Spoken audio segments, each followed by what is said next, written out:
Shalom jemaat yang dikasihi Tuhan. Mari kita bangkit berdiri, kita masuk dalam saat teduh sebelum kita memulai ibadah pada pagi hari ini.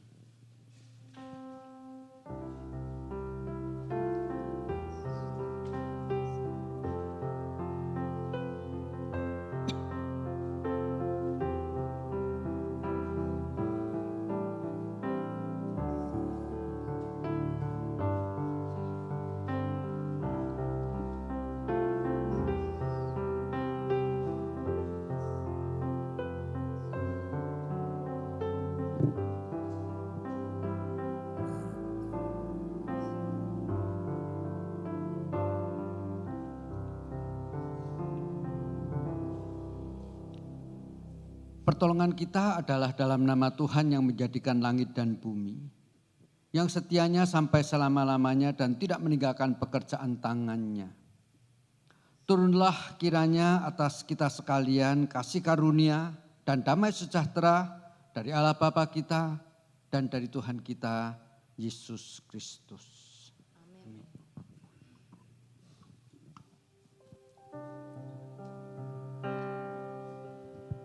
Puji nama Tuhan, Bapak Ibu boleh kembali duduk. Kita mau tetap di dalam hadirat Tuhan, saya sungguh percaya Dia telah hadir di tempat ini. Amin. Mari kita fokuskan hati dan pikiran kita kepada Allah kita. Dia hadir di tempat ini dan Dia siap untuk menjamah setiap kita. Apapun keberadaan kita. Dia Allah yang sempurna. Dia yang selalu menerima setiap kelemahan kita. Dia yang akan terus memberi kekuatan kepada kita. Oleh karena itu mari kita di tempat ini, di dalam rumah Tuhan, kita mau sama-sama meninggikan Dia. Kita mau mengagungkan Tuhan kita. Sebab Dia suci, Dia kudus. Terima kasih Tuhan. Hari di tempat ini Yesus. Jamah setiap kami Tuhan. Jamah setiap kami Yesus. Terima kasih Yesus.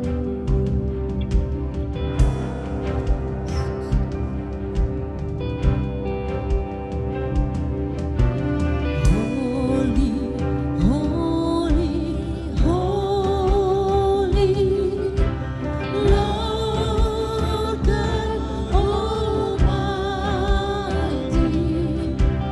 Early in the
Engkau suci, Engkau kudus Tuhan. Hanya Engkau yang layak untuk kami tinggikan. Hanya Engkau Tuhan yang layak untuk kami sembah. Engkau Tuhan yang layak untuk kami tinggikan. Dan tidak ada Allah lain yang seperti-Mu Tuhan. Yang begitu dahsyat, yang begitu luar biasa. Yang rela mati bagi kami. Yang rela menebus dosa-dosa kami. Yang sudah menyucikan kami. Yang sudah membebaskan kami dari segala kutuk dosa. Terima kasih Tuhan. Patut kami menaikkan syukur kami kepada Engkau atas anugerah-Mu yang sungguh ajaib dan luar biasa bagi kami Tuhan. Kami mau pakai hidup kami hanya untuk muliakan nama-Mu Tuhan. Kiranya Engkau berkenan kepada kami Tuhan. Berkenan atas hidup kami. Sehingga benar-benar hidup kami Tuhan layak di hadapan-Mu. Berkenan di hati-Mu Tuhan. Terima kasih Bapa. Terima kasih Yesusku. Engkau sungguh Allah yang luar biasa. Saat ini Tuhan, kami umat-umat Tuhan datang di hadapan tahta-Mu Tuhan. Kami mau menaikkan setiap pujian kami kepada Engkau. Kami mau menaikkan penyembahan kami, ucapan syukur kami kepada Engkau atas semua perbuatan ajaib-Mu bagi kami semua. Kiranya Tuhan Engkau mau menerima setiap persembahan pujian kami Tuhan.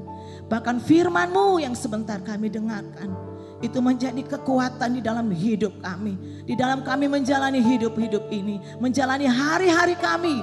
Kami mau terus bersama-sama dengan Engkau Tuhan. Terima kasih Bapa di surga. Mari Tuhan Engkau lawat setiap kami di tempat ini. Lawat kami dengan kuasa-Mu. Lawat kami dengan kasih-Mu Tuhan. Kekuatan baru Engkau beri kepada kami. Pengharapan yang baru Engkau beri bagi kami. Saat kami memuji dan menyembah Engkau, kami sungguh percaya Tuhan hadirat-Mu turun atas kami semua. Terima kasih Bapa di surga. Kami siap memuji Engkau. Kami siap untuk menyembah Engkau Tuhan. Dan hanya di dalam nama Yesus kami menyerahkan ibadah raya kami ini ke dalam tangan kuasa-Mu. Mari semua yang siap memuji Tuhan, sama-sama kita katakan amin. Kita berikan sorakan bagi Allah kita. Haleluya. Silakan duduk kembali. Bapak Ibu bersuka cita? Amin. Ya, hari ini kita bersuka cita. Bahkan surga pun turut bersuka cita, turut bersorak-sorai. Karena hari ini ada 5 anak kita yang akan menyerahkan diri mereka sepenuhnya bagi Tuhan. Menyerahkan hidup mereka untuk mau mengiring Tuhan. Amin. Kita berikan sorakan meriah bagi Tuhan kita. Haleluya. Oleh karena itu saya percaya saat kita sudah menerima Tuhan sebagai Tuhan dan Juru Selamat, perubahan ajaib itu akan terjadi dalam kehidupan kita. Amin. Ya, Dia akan memulihkan setiap kita. Haleluya. Mari sama-sama kita naikkan pujian ini dengan penuh sukacita. Mari Bapak Ibu kita bertepuk tangan.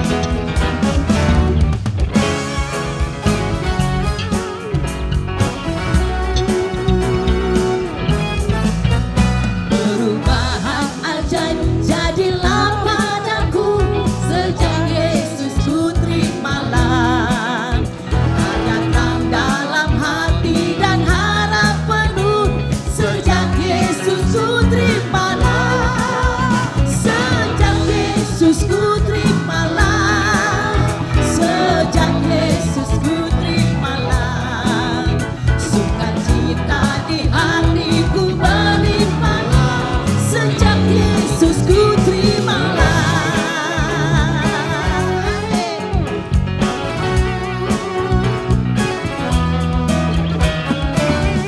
Beri semangat lagi. Haleluya. Jalan dosa dan gelap aku telah tinggalkan sejak Yesus ku terimalah. Dosaku hilanglah, darahnya sucikan sejak Yesus ku terimalah. Sejak Yesus ku terimalah. Sejak Yesus ku terimalah. Sukacita di hatiku berlimpah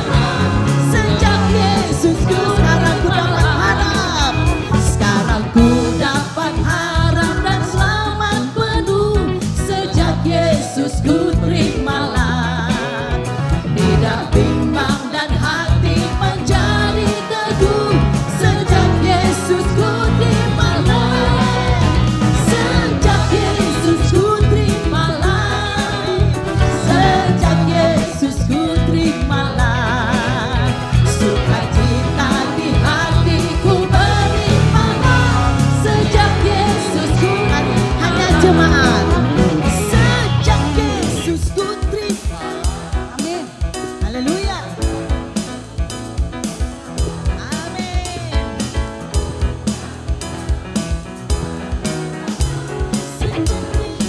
Sama-sama sejak Yesus. Sejak Yesus ku terima. Haleluya.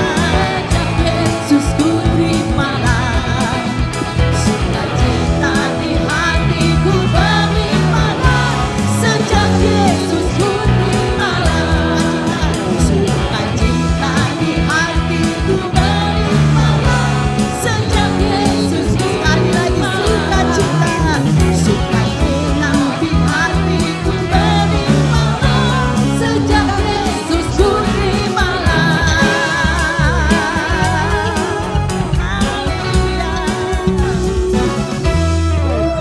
Haleluya, berikan sorakan bagi Allah kita.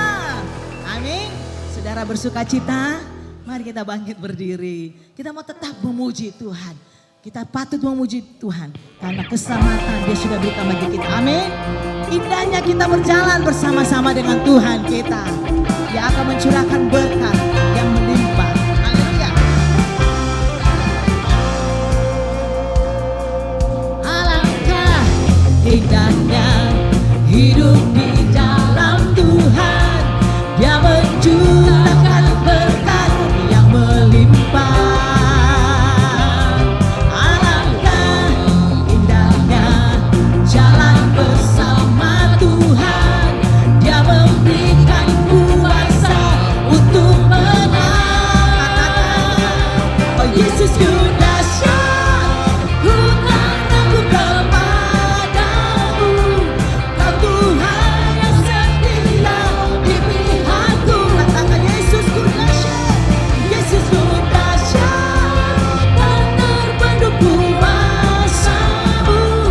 Kau yang terhebat, terbesar bagiku. Lebih semangat lagi, hanya Yesus.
dahsyat, dia sungguh berkuasa. Silakan duduk kembali.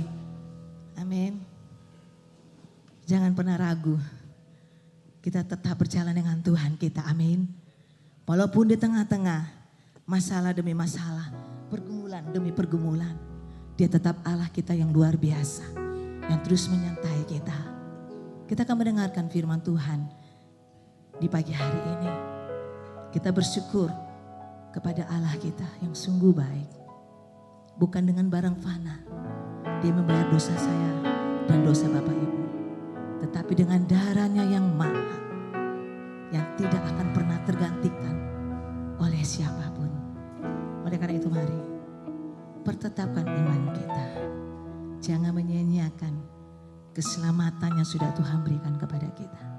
Kita mau katakan kepada Tuhan kita, pujian ini dengan rasa syukur kita.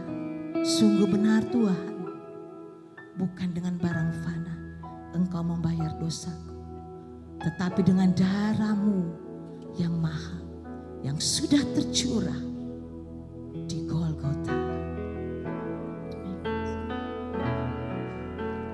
Bukan dengan barang fana Kau membayar dosaku, dengan darah yang mahal, tiada noda dan celah. Bukan dengan emas perak Kau menebus diriku, oleh segenap kasih dan pengorbananmu. Ku telah mati dan tinggalkan jalan hidupku yang lama. Semuanya sia-sia dan tak berarti lagi. Hidup ini ku letakkan pada mezbah-Mu ya Tuhan. Jadilah padaku seperti yang Kau ingini.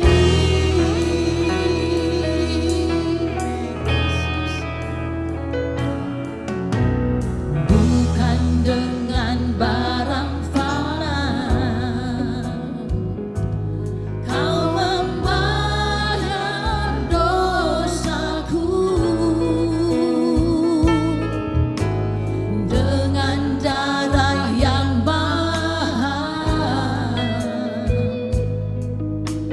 tiada noda dan celah. Bukan dengan emas perak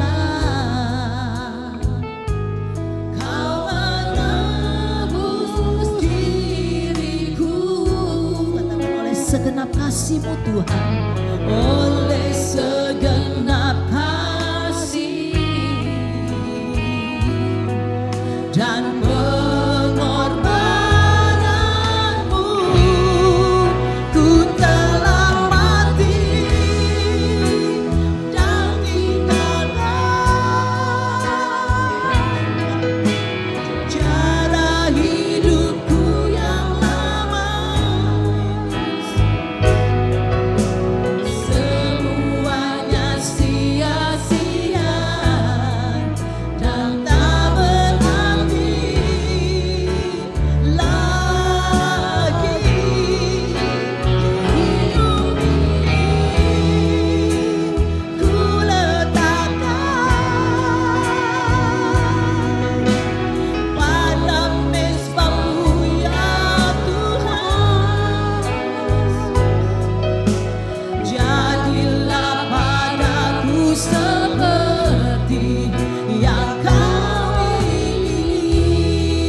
bangkit berdiri, katakan ku telah mati.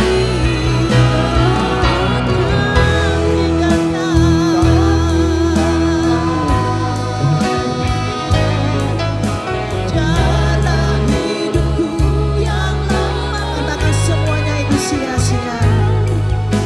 Semuanya sia-sia dan tak berarti lagi. Hidup ini ku letakkan pada mesbah-Mu ya Tuhan. Jadilah padaku seperti yang Kau ingini. Telah mati, oh dan tinggalkan suara Yesus. Saya persilakan hambanya, semuanya kan sia-sia, semuanya sia-sia dan tak berarti lagi. Hidup ini ku letakkan pada mesbah-Mu ya Tuhan. Jadilah padaku seperti yang Kau ingini. Jadilah padaku seperti yang Kau ingini Tuhan. Jadilah padaku seperti yang Kau ingini. Jadilah padaku, jadilah padaku seperti yang Kau ingini.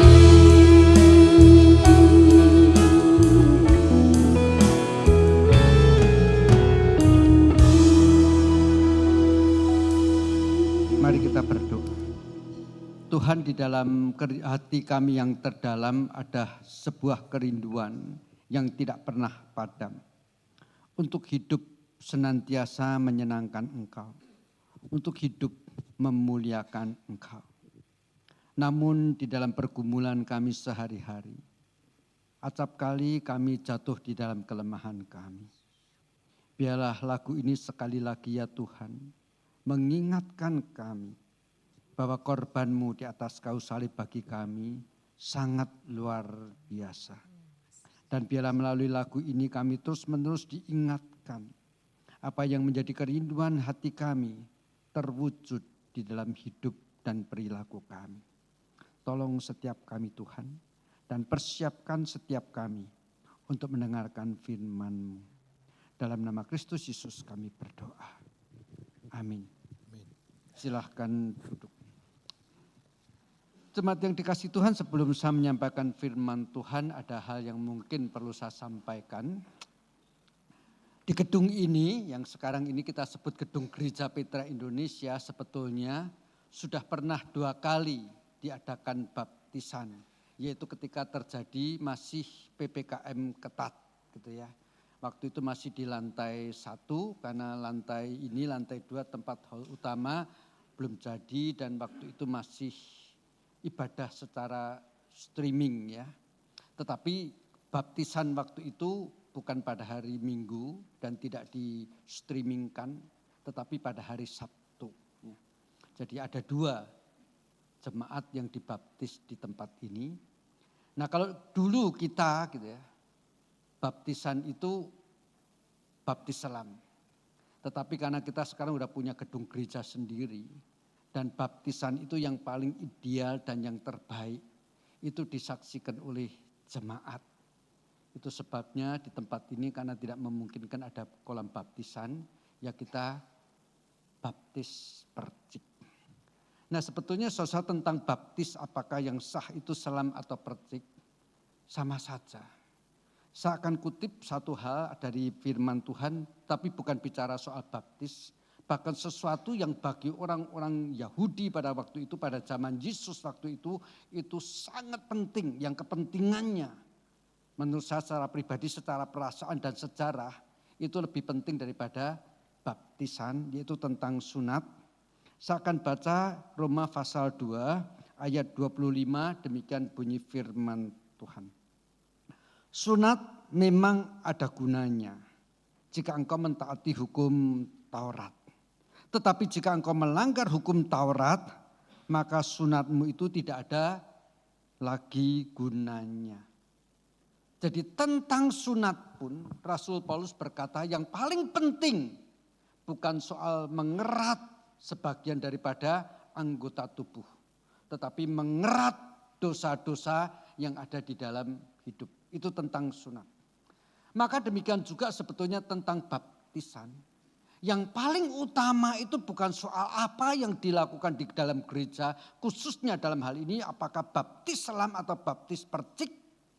Tetapi sesungguhnya orang-orang yang menerima dirinya dan memberikan dirinya dibaptis, itu sebetulnya sebuah kesaksian kepada jemaat. Kesaksian tentang apa? Kesaksian bahwa dia mengakui Roh Kudus sudah melahirbarukan dirinya. Dan pengakuan ini memakai cara baptisan yang disaksikan di dalam gereja. Dan itu sebabnya yang paling penting adalah kesaksian dan pengakuan orang yang memberikan dirinya dibaptis bahwa Roh Kudus sudah melahirbarukan. Dalam pengertian ini itu sebabnya ketika cara tidak terlalu penting, bukan yang mensahkan, maka gereja-gereja tertentu yang menganut bahkan gereja baptisan juga melakukan semacam pengecualian, yaitu ketika membaptis orang yang sudah tua, membaptis orang yang sudah sakit, dalam kondisi sangat kritis. Ketika dibaptis, mereka membaptiskannya secara percik. Karena dibaptiskannya misalnya di rumah sakit. Kalau orang yang sudah sakit kritis, lanjut usia lagi gitu ya, masih sudah pakai tabung oksigen, harus pakai dibaptis selam, langsung rest in peace. Hal ini membuktikan yang paling penting bukan soal cara dan kesaksian. Itu sebabnya saya katakan yang paling ideal memang baptisan harus disaksikan oleh jemaat. Supaya sepanjang zaman kita boleh terus memuliakan Tuhan. Sepanjang zaman kita boleh bersyukur karena Allah menggenapi janji pilihannya. Demikianlah yang boleh saya sampaikan. Mari kita bersama-sama sekarang mulai masuk di dalam khotbah kita hari ini, yaitu pembaptisan dan pertobatan. Kita bersama-sama membuka Injil Yohanes pasal yang ketiga. Injil Yohanes pasal yang ketiga ayat pertama sampai dengan ayat yang ke-8, demikian bunyi firman Tuhan. Adalah seorang Farisi yang bernama Nikodemus. Ia seorang pemimpin agama Yahudi. Ia datang waktu malam kepada Yesus dan berkata, "Rabi, kami tahu bahwa engkau datang sebagai guru yang diutus Allah. Sebab tidak ada seorang pun yang dapat mengadakan tanda-tanda yang engkau adakan itu jika Allah tidak menyertainya." Yesus menjawab katanya, "Aku berkata kepadamu sesungguhnya jika seorang tidak dilahirkan kembali, ia tidak dapat melihat kerajaan Allah." Kata Nikodemus kepadanya, "Bagaimanakah mungkin seorang dilahirkan kalau ia sudah tua? Dapatkah ia masuk kembali ke dalam rahim ibunya dan dilahirkan kembali?" Jawab Yesus, "Aku berkata kepadamu sesungguhnya jika seorang tidak dilahirkan dari air dan roh, ia tidak dapat masuk ke dalam kerajaan Allah. Apa yang dilahirkan dari daging adalah daging. Dan apa yang dilahirkan dari roh adalah roh. Janganlah engkau heran, karena aku berkata kepadamu, kamu harus dilahirkan kembali. Angin bertiup kemana ia mau, dan engkau mendengar bunyinya. Tetapi engkau tidak tahu dari mana ia datang atau kemana ia pergi. Demikianlah halnya dengan tiap-tiap orang yang lahir dari roh. Saudara kekasih dalam Tuhan Yesus Kristus, di sini ada seorang yang namanya Nikodemus, dia dikatakan adalah seorang Farisi.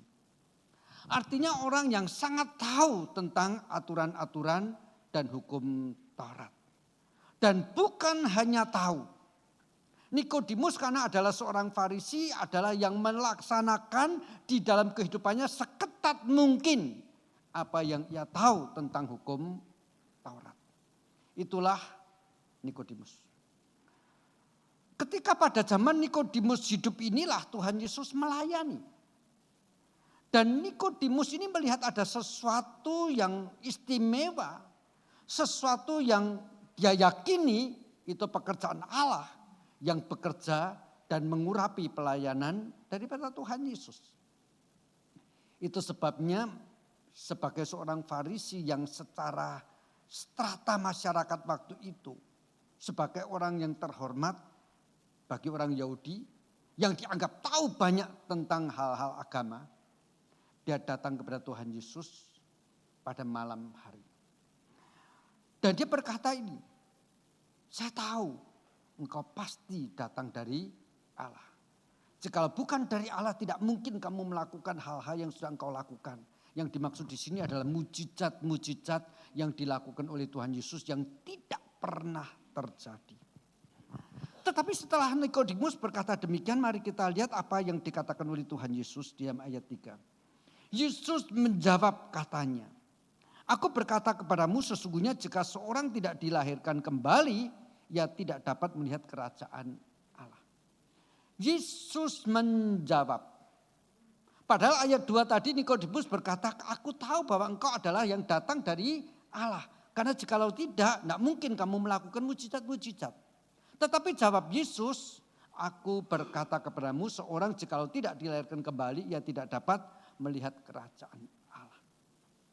Maka dari jawaban Tuhan Yesus kita boleh berasumsi setelah introduction tadi, Nikodemus berkata engkau adalah yang datang daripada Allah.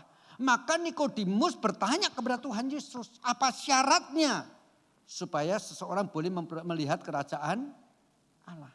Walaupun pertanyaannya tidak ditulis, tetapi dari jawaban Yesus kita boleh berasumsi ada pertanyaan yang diajukan. Ya kan? Dan Tuhan Yesus jawabnya apa? Tegas sekali.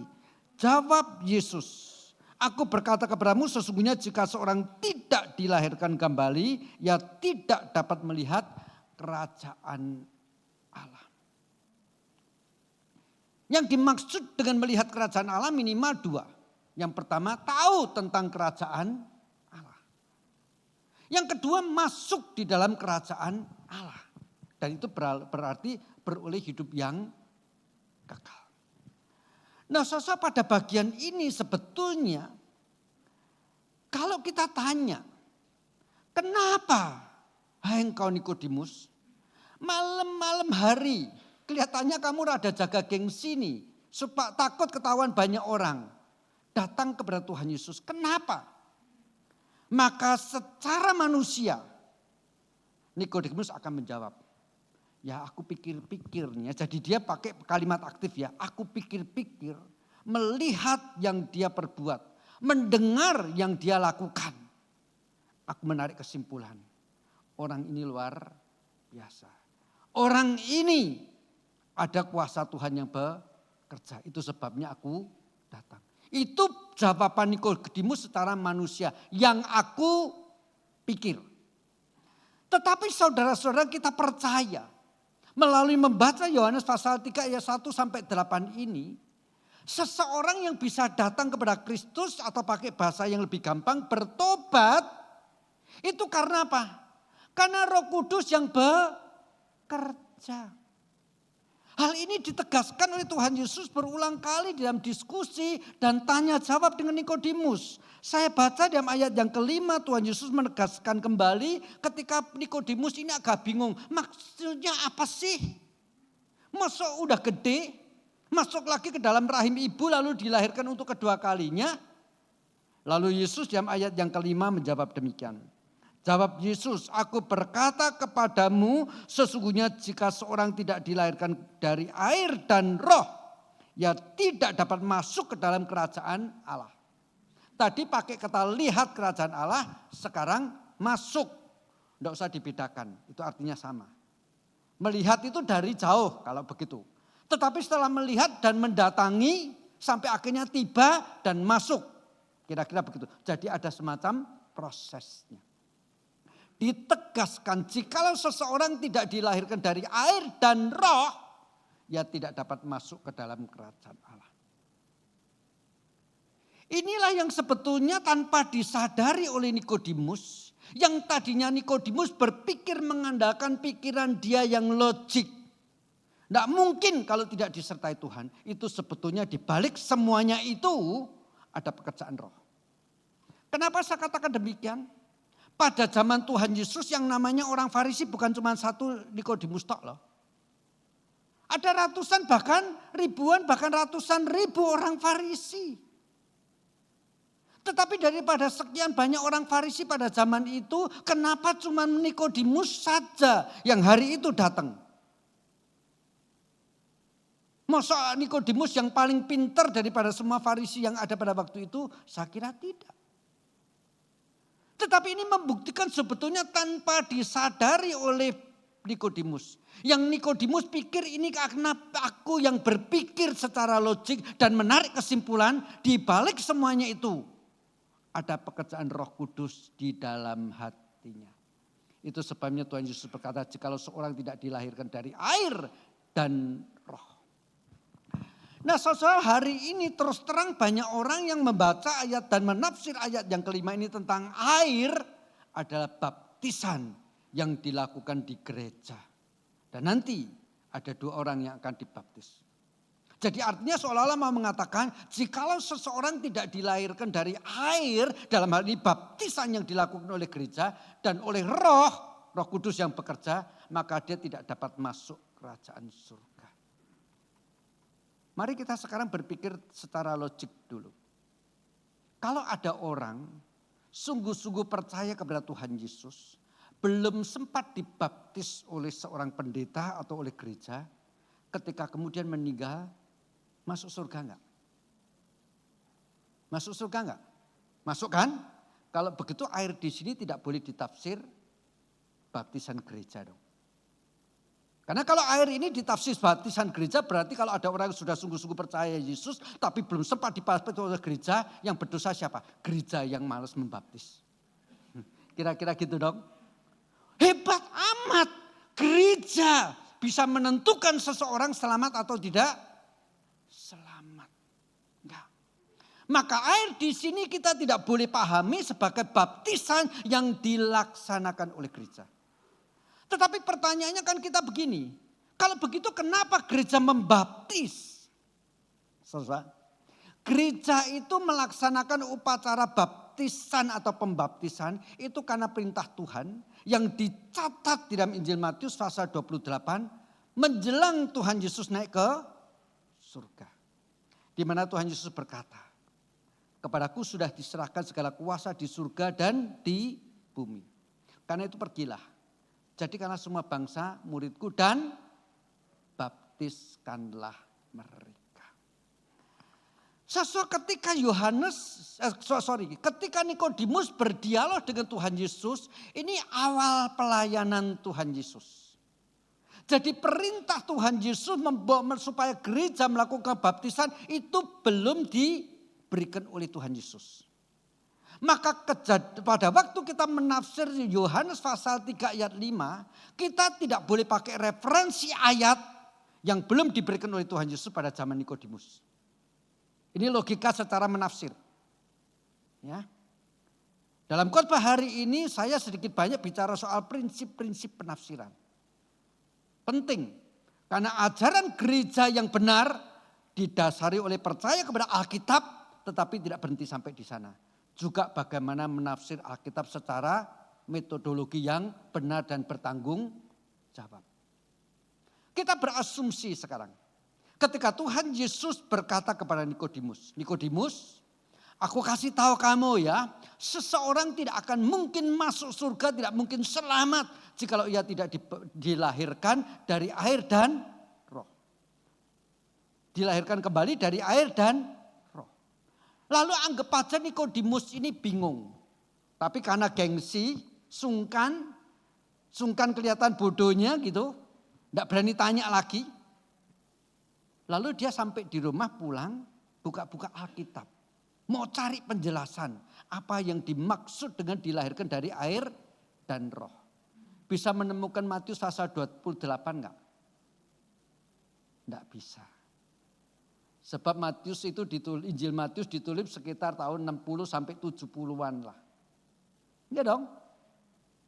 Enggak mungkin dia bisa menemukan Injil Matius seperti kita sekarang menemukan Injil Matius. Kalau kita bingung dengan Yohanes pasal 3 ayat 5, kita buka-buka ketemu Injil Matius pasal 25. Ayat pasal 28. Tetapi Nikodemus tidak bisa menemukan Matius. Yang ditemukan oleh Nikodemus, saya percaya sebagai seorang ahli Taurat, seorang Farisi, itu Yehezkiel pasal 36. Mari kita lihat Yehezkiel pasal 36. Ayat 25 sampai dengan ayat 27. Demikian bunyi firman Tuhan.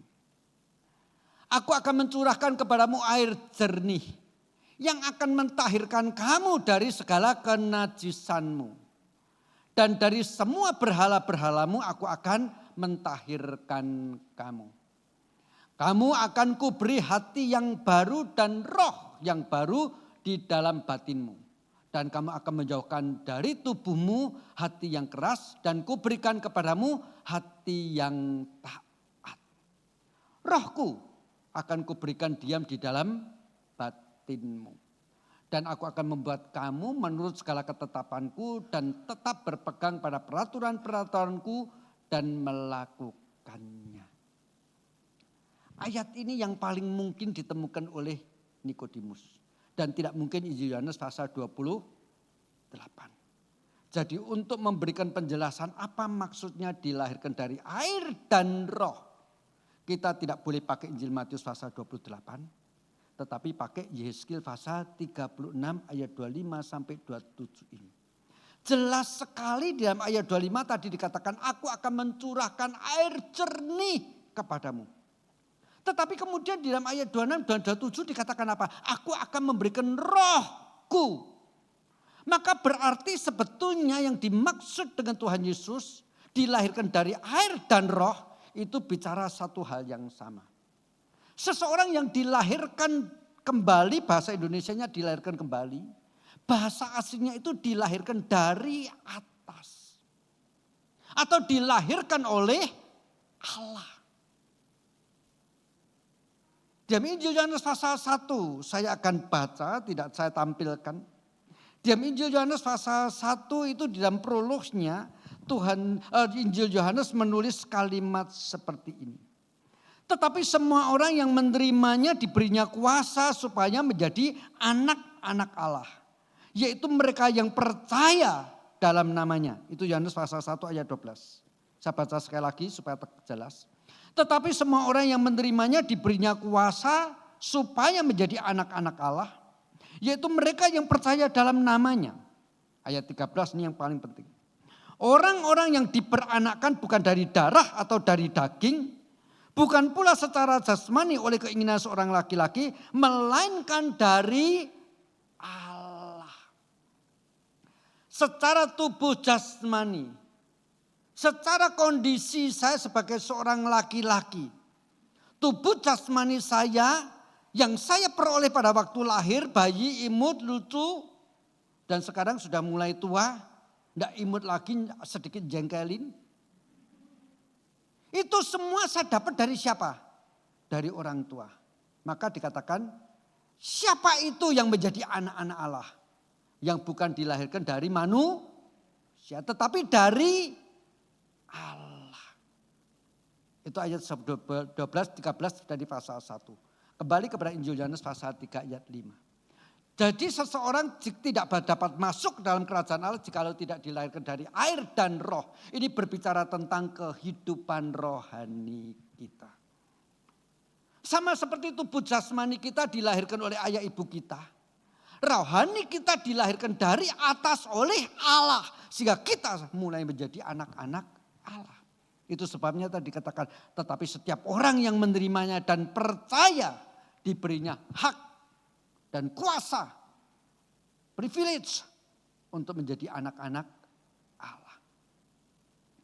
Jadi yang dimaksud dengan dilahirkan dari air, itu roh ketika melahirbarukan seseorang seperti karya atau pekerjaan daripada air jernih yang membersihkan. Sementara yang melakukan adalah Roh Kudus. Itu Yesaya pasal 36 ayat 25 sampai 27 tadi jelas. Aku mencurahkan roh air yang jernih dan roh supaya membersihkan kamu dari ketahiranmu. Membersihkan kamu dari penyembahan-penyembahan berhala. Jelas sekali. Jadi air menunjuk kepada dampak ketika Roh Kudus terjadi. Atau efek ketika Roh Kudus bekerja melahirbarukan seseorang. Dan Roh Kudus, air menunjukkan pada efeknya yang membersihkan. Dan Roh Kudus berbicara tentang subjek yang melakukan. Kalau kita ini badannya kotor, jangan pakai air yang kotor untuk membersihkan. Yang ada malah tambah kotor. Saya kasih contoh satu kali, saya dengan anak saya ketika jalan-jalan ngajak anjing ya, jalan-jalannya anjing kami namanya Hunter. Ini nakal. Ya. Pada tempat-tempat tertentu ketika kita rasa aman, tidak ada mobil hilir mudik, kami off leash. Rantai yang mengikat dia saya lepas. Di tengah-tengah jalanan itu antara sebelah sini dan sebelah sana itu ada selokan. Airnya air lumpur. Wah ini anjing seneng banget ya off leash ya. Lari langsung nyemplung ke selokan itu. Kotor semua. Padahal setelah itu nanti kita pulang harus naik mobil. Jadi itu saking sayangnya sama anjing itu kami seringkali sore hari itu pergi ke tempat yang agak jauh naik mobil ini anjingnya. Untuk diajak jalan-jalan. Cilakanya ini sekarang badan penuh dengan air lumpur.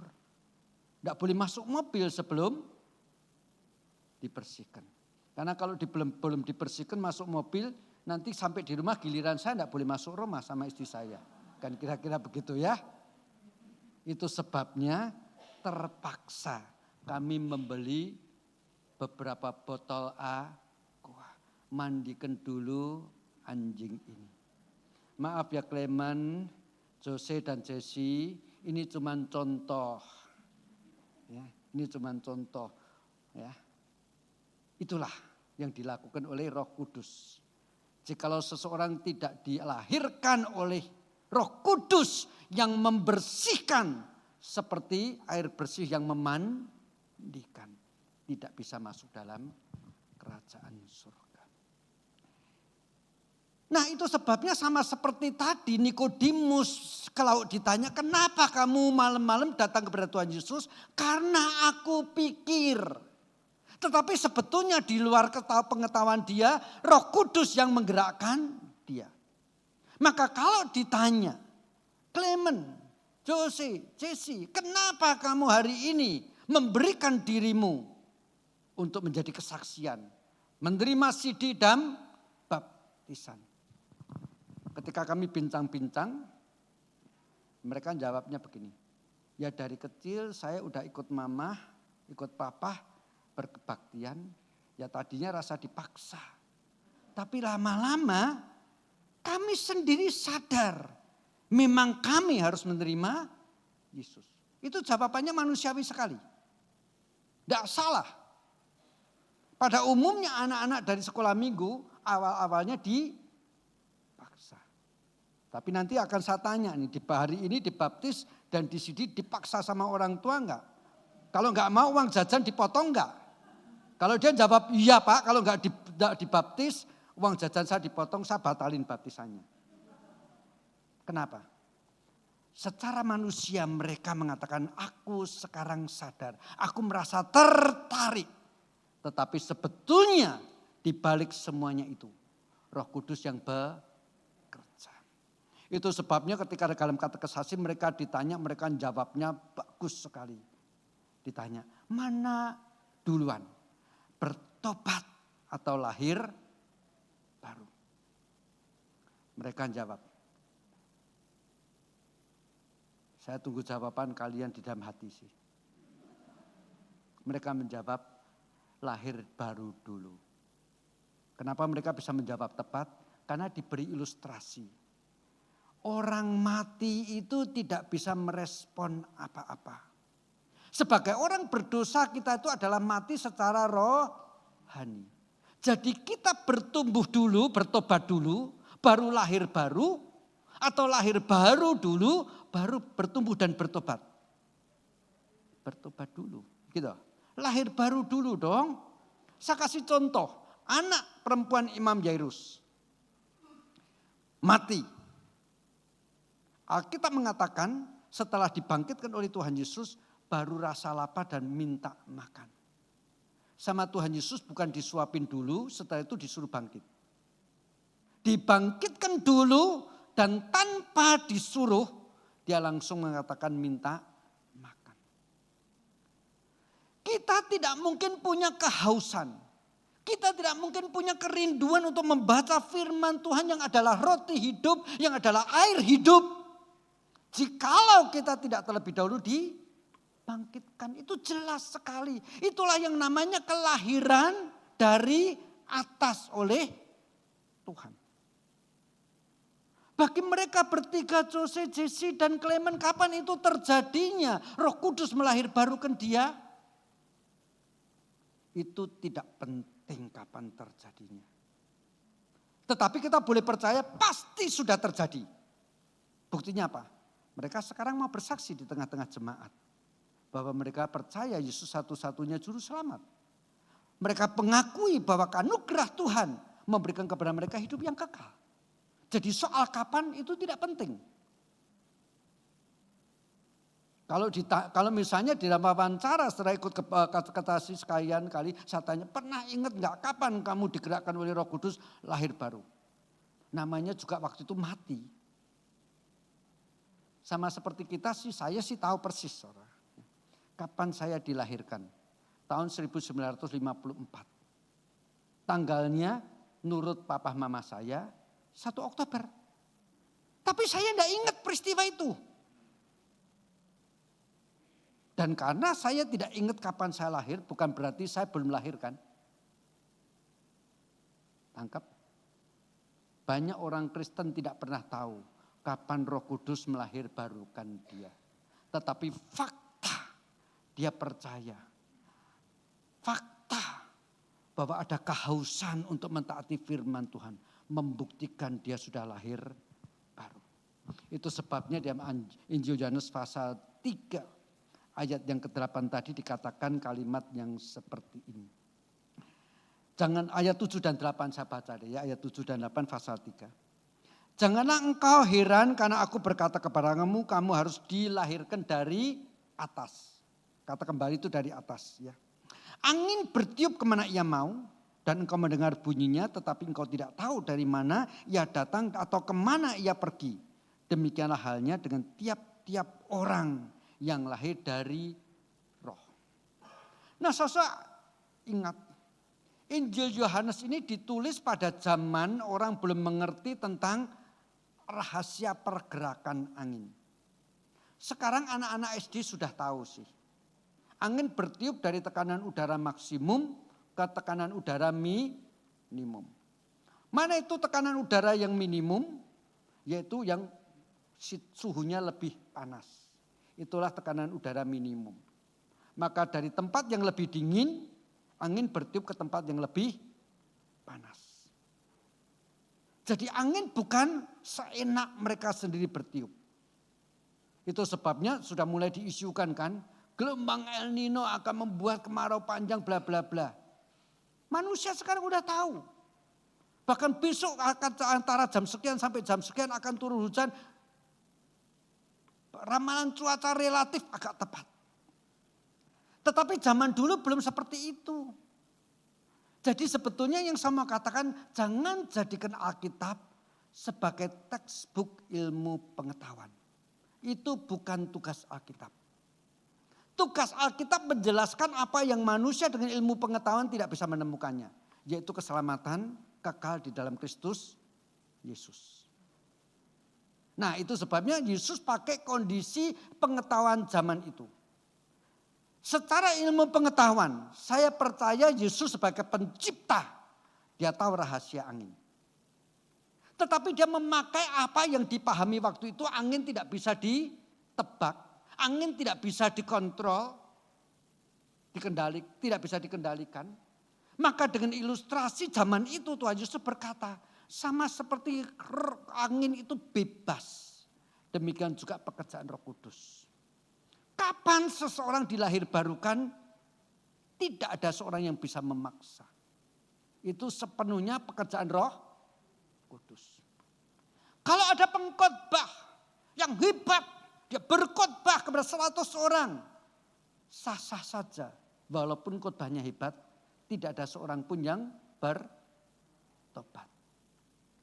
Karena melahirkan kelahiran baru itu pekerjaan Roh Kudus. Tetapi sah-sah saja ketika ada seseorang yang tidak tahu apa-apa tetapi terpaksa dadakan harus berkhotbah. Membuat jemaatnya bertobat. Pernah suatu kali dikisahkan.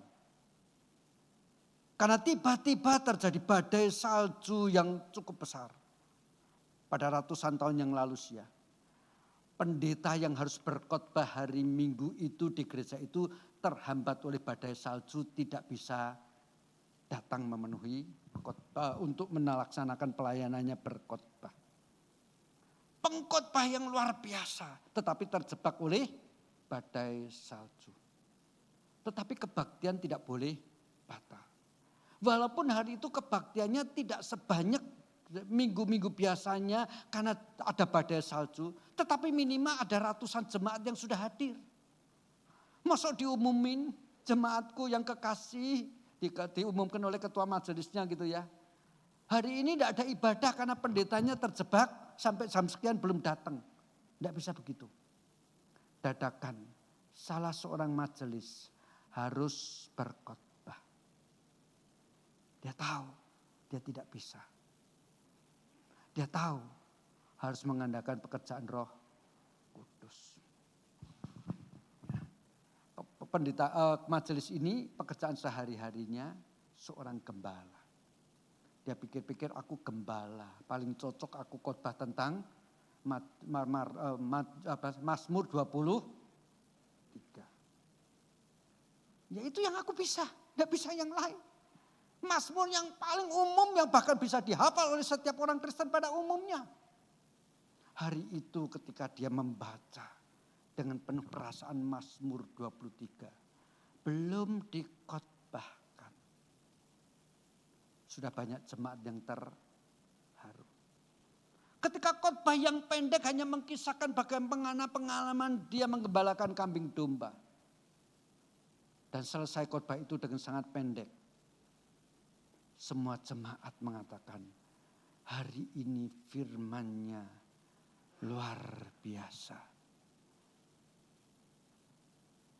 Sasa, inilah bukti Roh Kudus yang bekerja. Sama seperti angin tidak bisa ditebak kemana ia bertiup. Kapan dia bertiup, demikian juga Roh Kudus di dalam kebebasannya. Melahirbarukan seseorang tidak bisa ditebak, tidak bisa dikendalikan, tetapi buktinya ada. Daun-daun bergoyang. Kita merasakan hembusannya. Kapan mereka bertiga, Roh Kudus melahirbarukan mereka oleh pekerjaan Roh Allah. Itu yang tadi saya katakan tidak penting. Tetapi buktinya ada. Sekarang mereka mau datang memberikan diri di baptis. Baptisan ini cuma kesaksian bagi jemaat kita. Tetapi saya percaya tidak berhenti sampai di sini. Secara psikologis, secara perasaan melalui baptisan ini. Mereka bertiga dan nanti 2 di sore hari. Akan didorong untuk lebih setia beribadah, itu pasti. Karena Tuhan juga boleh bekerja melalui pengalaman-pengalaman. Tuhan juga boleh bekerja melalui tradisi-tradisi yang kelihatan untuk menolong seseorang seolah-olah didorong untuk lebih giat bertumbuh. Dan biarlah sebelum mereka bertiga menerima baptisan atau pengakuan percaya atau sidi. Saya bacakan surat Roma pasal yang ke-6. Ayat pertama sampai dengan ayat yang ke-4, demikian bunyi firman Tuhan. Jika demikian, apakah yang hendak kita katakan? Bolehkah kita bertekun dalam dosa supaya semakin bertambah kasih karunia itu? Sekali-kali tidak. Bukankah kita telah mati bagi dosa? Bagaimana kita masih dapat hidup di dalamnya? Atau tidak tahukah kamu bahwa kita semua yang telah dibaptis dalam Kristus telah dibaptis dalam kematiannya? Dengan demikian kita telah dikuburkan bersama-sama dengan Dia oleh baptisan dalam kematian, supaya sama seperti Kristus telah dibangkitkan dari antara orang mati oleh kemuliaan Bapa, demikian jugalah kita akan hidup dalam hidup yang baru. Jadi baptisan gerejani itu perlu untuk menolong mereka yang dibaptis atau mengaku percaya. Orang yang dibaptis, orang yang mengaku percaya, itu mengakui aku sudah mati bersama-sama dengan Kristus. Mati bagi dosa-dosaku. Mati dari kebiasaanku yang buruk. Dan aku bangkit bersama-sama dengan Kristus untuk memperoleh hidup yang baru. Hidup yang baru mempunyai dua pengertian. Di dalam konteks kekinian, mengandalkan firman Tuhan, mengandalkan pimpinan Roh Kudus, terus bertumbuh, semakin hari semakin menyerupai Kristus. Itu pengertian yang pertama, di dalam konteks kekinian.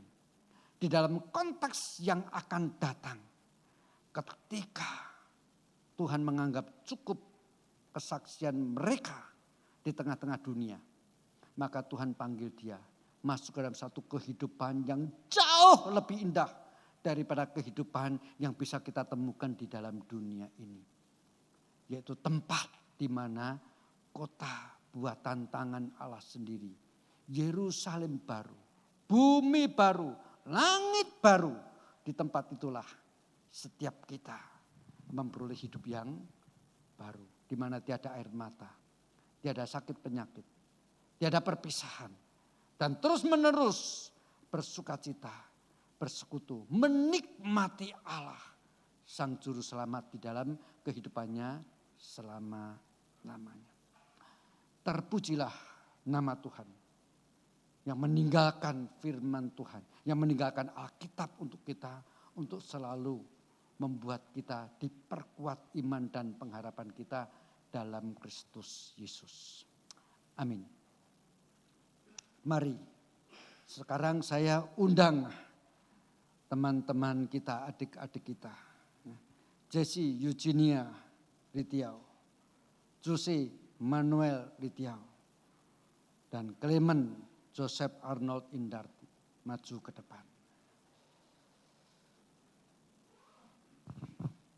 Oke. Saya mau tanya nih, tolong dijawab. Kalau nggak bisa jawab enggak apa-apa. Paling nggak jadi dibaptis atau disidi. Oke, kalian bertiga ya, Jessie, Jose, dan Clement. Saya mau tanya sebelum melaksanakan upacara yang bisa disaksikan oleh jemaat. Apakah kalian bertiga sungguh-sungguh percaya bahwa Yesus satu-satunya juru selamat dan tanpa percaya kepada Dia tidak mungkin beroleh hidup yang kekal? Apakah kalian percaya akan hal ini? Ya, percaya ya. Bukan karena takut uang jajan dipotong ya. Sungguh ya. Oke, yang kedua. Kalian bertiga, Jessie, Jose, dan Clement, apakah kalian ini berjanji dengan hari ini disaksikan oleh jemaat, engkau percaya Yesus Juru Selamat yang membawa engkau pada hidup yang baru, maka engkau akan lebih setia beribadah, juga membaca Alkitab supaya mendapatkan tuntunan di dalam hidupmu? Apakah berjanji mau melakukan itu? Ya, terima kasih. Yang ketiga nih ya. Apakah kalian hari ini berdiri di hadapan saya selaku hamba Tuhan yang akan membaptis dan melakukan CD ini? Bertanya, kalian ini bertiga betul-betul karena keinginan sendiri, karena rasa syukur kepada Tuhan, atau karena desakan orang lain atau orang tua? Yang mana? Karena diri sendiri ya. Bukan karena terus ditanyain sama Pak Jimmy ya. Kapan? Awas lu enggak. Malu-maluin aku, bukan ya. Juga bukan karena orang tua ya. Benar-benar kalian sendiri ya. Nah saudara ini ya, pertanyaan saya kelihatannya nadanya guyon ya. Tetapi sesungguhnya ini mau membuktikan mereka betul-betul mengatakan ini pekerjaan Roh Kudus. Oke, kalau demikian silahkan agak minggir dikit, tetap berdiri. Saya akan membaptis dan kemudian juga melakukan pengakuan percaya.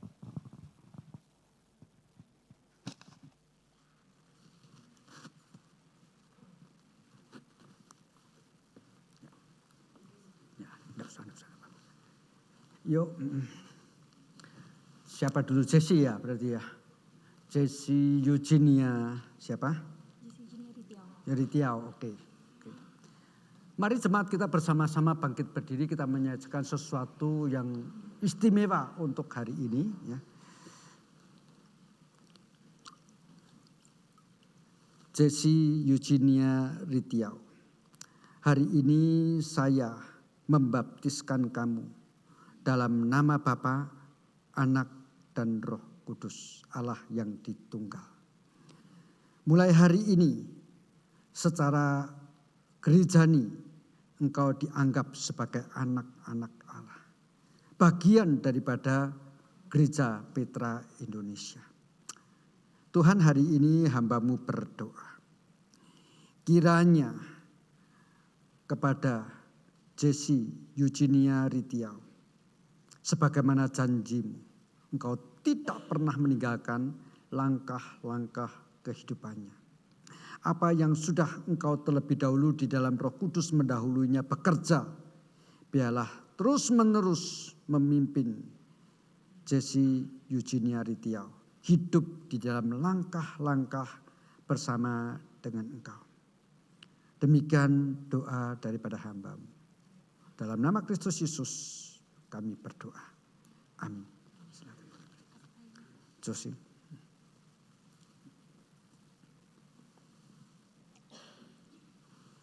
Jose Manuel Ritiau. Hari ini saya selaku hamba Tuhan membaptis kamu dalam nama Bapa, Anak, dan Roh Kudus. Mulai hari ini engkau bagian daripada anggota tubuh Kristus di dalam gereja yang kelihatan, Gereja Petra Indonesia. Bapa, hamba-Mu berdoa untuk Jose Manuel Ritiau. Hari ini di tengah-tengah jemaat-Mu, bahkan seluruh malaikat di surga menyaksikan, bahkan iblis juga melihat bahwa Jose Manuel Ritiau sudah mengakui engkau sebagai juru selamat. Mengakui bahwa Roh Kudus sudah tinggal di dalam hatinya. Berkatilah dia ya Tuhan. Khususnya tahun ini dia baru saja memulai masuk di dalam kuliahnya. Tentu banyak tantangan-tantangan. Perbedaan yang nyata antara waktu di bangku SMA dengan pada waktu kuliah. Tetapi kami percaya Roh-Mu menyertai. Berkatilah dia ya Tuhan. Karena dia juga adalah anak-Mu yang Kau beli dengan sangat mahal. Yaitu darah yang tertumpah di atas kayu salib. Dengarkanlah doa hamba-Mu. Amin. Oke, ini namanya panjang banget. Clement Joseph Arnold Indarto. Oke. Sorry, dia bukan baptis ya, dia Sidi. Clement Joseph Arnold Indarto. Waktu kecil engkau dibawa oleh ayah ibumu dibaptis sebagai pengakuan daripada orang tua untuk mendidik kamu di dalam takut akan Tuhan. Untuk membimbing kamu supaya engkau boleh berjumpa dengan keselamatan di dalam Tuhan Yesus Kristus. Dan hari ini jemaat membuktikan apa yang menjadi tekad daripada orang tuamu dilaksanakan dengan sungguh-sungguh karena cinta kasihnya kepadamu. Demikian juga bahkan segenap jemaat juga menyaksikan Roh Kudus bekerja. Sehingga apa yang telah dialami pada waktu kecil, yang dialami bukan oleh karena kemauan sendiri, menerima diri baptisan anak-anak. Sekalam di dalam pengakuan iman dan keputusan pribadi engkau menyatakan bahwa apa yang dilakukan oleh ayah ibumu tidak salah adanya. Terpujilah nama Tuhan yang menggenapkan janji dan pilihannya. Tuhan berkatilah Clement mulai hari ini dan seterusnya. Supaya di dalam segala pergumulan-pergumulan yang ia alami, ia merasakan ada penyertaan daripada Roh-Mu. Dan kami percaya ya Tuhan, Engkau akan menjaga dia seperti seseorang menjaga biji mata sendiri. Demikianlah doa hamba-Mu di dalam nama Tuhan Yesus Kristus. Amin. Oke, kemudian Pak Agus akan memberikan Alkitab.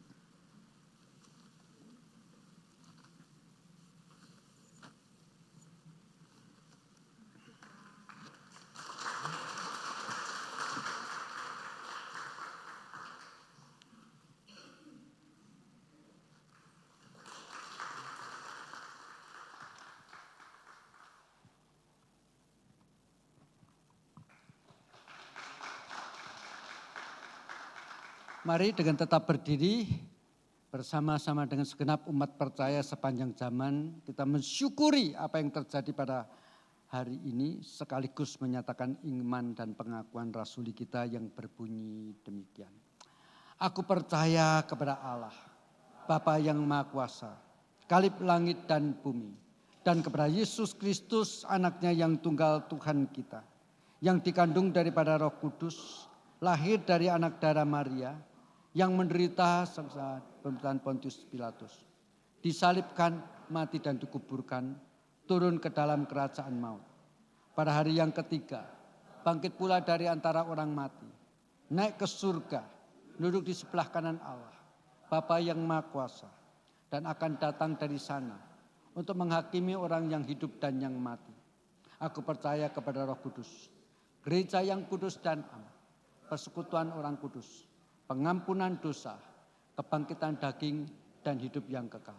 Dengan tetap berdiri kita mensyukuri peristiwa ini dengan menyanyikan Ku Berbahagia.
Mari kita berdoa. Tuhan, kami mensyukuri seluruh totalitas hidup kami adalah milik-Mu. Karena Engkau yang telah menebus kami semua. Dan biarlah ya Tuhan di tengah-tengah ibadah kami pada pagi hari ini, kami boleh dengan rasa syukur untuk mengumpulkan sebagian daripada apa yang sudah Kau cukupkan bagi kehidupan kami. Terimalah sebagai persembahan yang harum yang boleh sampai di hadirat-Mu. Kami berdoa di dalam nama Tuhan kami, Yesus Kristus. Amin. Silakan duduk.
Bersama-sama masuk di dalam doa. Tuhan, seringkali di dalam pergumulan kami yang kami rasakan ada kalanya terlalu berat. Kami berdoa meminta penghiburan daripada-Mu. Kami berdoa meminta pertolongan daripada-Mu. Tetapi Engkau memberikan jauh lebih indah daripada yang kami doakan. Setiap kali kami menikmati sinar matahari di pagi hari dan pada waktu malam hari, kami menyaksikan sinar bulan yang lembut dan kelap-kelip bintang. Kami teringat kasih setia-Mu selalu menyertai kami. Tuhan, ketika kami meminta berkat-berkat untuk kebutuhan kami sehari-hari, berkat jasmani kami. Pada waktu itu, Engkau telah memberikan berkat-berkat rohani.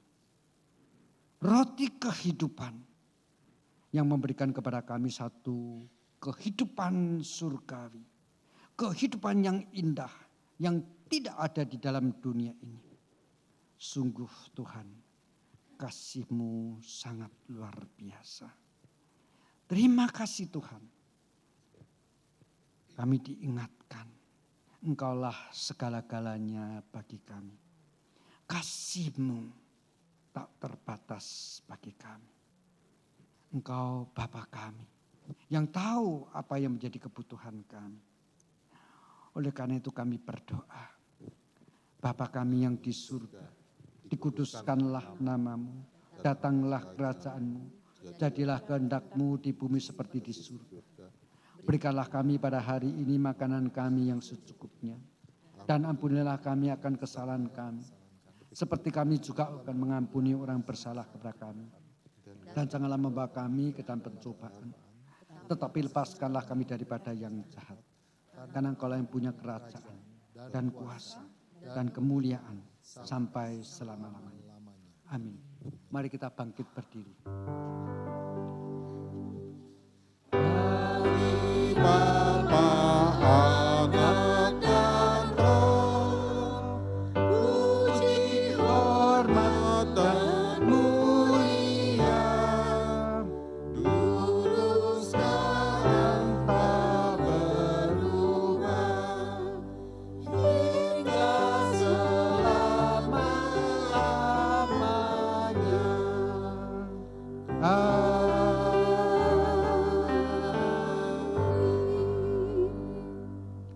Jemaat yang dikasihi Tuhan, pulanglah dengan membawa serka berkat Tuhan. Kiranya kasih karunia daripada Allah Bapa, cinta kasih dan damai sejahtera dari Tuhan Yesus Kristus, pimpinan dan penyertaan, pertolongan dan bahkan penghiburan daripada Allah Roh Kudus, menyertai setiap kita sekarang ini sampai selama-lamanya. Amin.